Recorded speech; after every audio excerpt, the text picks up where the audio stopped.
Bugun men sizlarga speaking bo'limi haqida aytib o'tmoqchiman. Speaking bo'limi imtihonning eng muhim qismlaridan bo'lib hisoblanadi. Ko'plab multi-level topshiruvchilari speaking bo'limida qiynalishadi va speakingdan past ball olishadi.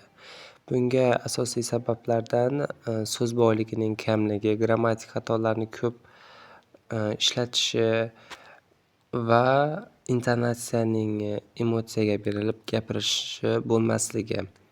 Bunday holatlarda bu hollarni to'g'irlash uchun men mana bu Speako ilovasini tavsiya qilaman. Buni Google'dan yoki Play Marketdan saqlanib qilib olishingiz mumkin.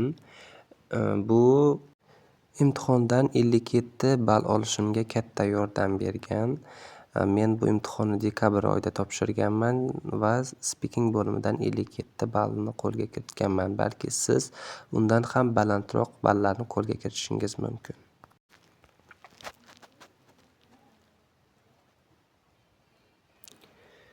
Mana ko'rib turganingizdek, bu ya'ni Speako ilovasi yangilangan. Faqatgina gapirish emas, balki yozish, o'qish, tinglash kabi bo'limlarda tayyorlanishingiz mumkin. Eng asosiysi bu yerda gapirish, chunki gapirishni ustidan bosadigan bo'lsak, full mock exam, ya'ni to'liq imtihon. Mana bu yerda esa past real exam, ya'ni oxirgi imtihonlar kelib chiqadi. Biz bularni tanlab imtihon topshiradigan bo'lsak, bizga ball chiqarib beradi hamda agar xato gapirib qo'ygan bo'lsak, xatolarimizni ko'rsatib, o'zidan B2 yoki C1 leveldagi javoblarni ko'rsatishi mumkin. Masalan, aytaylik, part 1 ga kirib ko'ramiz.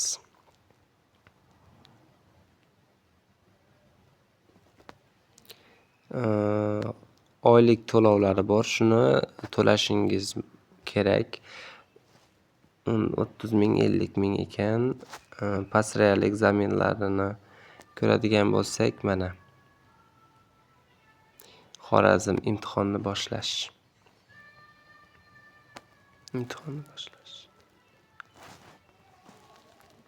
1. In this part, I'm going to ask you 3 short questions about yourself and your interests. And then you will see some photos and answer some questions about them. You will have 30 seconds to reply to each question. Begin speaking when you hear this sound.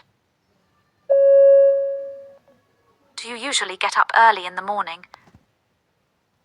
Mana shunda 5 sekund sanaydi va ovozingizni yozib oladi. Honestly, in the morning, I usually get up early. First, I have a breakfast with my family.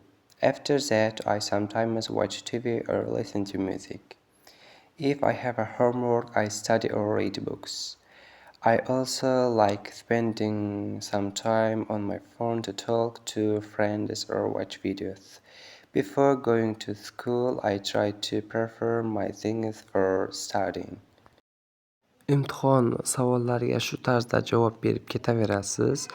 Oxirida part 1 ni, ikkinchisi part 1 ni o'zi va part 2, part 3 savollarga javob bo'lganingizdan keyin hamma ovozlaringizni tahlil qilib, sizga ball chiqazib beradi. 47 olgan bo'lsangiz 47, 51 dan baland olgan bo'lsangiz, ya'ni B2 levelda javob bergan bo'lsangiz, baholaringizni chiqarib beradi. Va o'zidan sample, ya'ni misollar ham keltirib o'tishi mumkin, xatolaringizni to'g'rilab beradi. Boshqa bo'limlar ham shunday. Bemalol kirib tayyorlanishingiz mumkin. Aslida bepul, faqat internet, ya'ni megabaytingiz bo'lsa bo'ldi. Keyinchalik 1 oy uchun 30 ming so'm to'lov qilasiz.